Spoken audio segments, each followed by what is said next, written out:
केन्दुझर जिला चंपुआ ब्लॉक सिलीपुंजी ठारे BJD block स्तरीय जनसंपर्क शोभायात्रा सहित स्वागत संबर्धना सभा अनुष्ठित होईछि।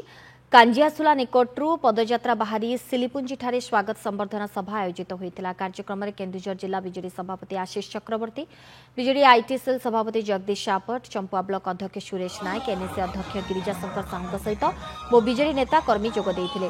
कार्यक्रम में बीजेडी नेता बीजेपी सरकार उपरे बर्षिबा सहित नवीन सरकार होइतिबा विभिन्न लोकहितकर कार्य संपर्क में आलोचना करथिले।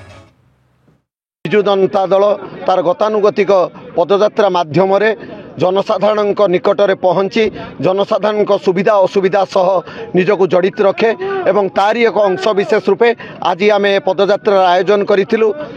विशेषकर 1.5 वर्ष भारतीय जनता पार्टी सरकार समय केवल रंग और नाम परिवर्तन छड़ा लोकंकर असुविधा को दूर करने जहाँ किसी कर्तव्य करिवार कथा से संपूर्ण रूपे विफल होती।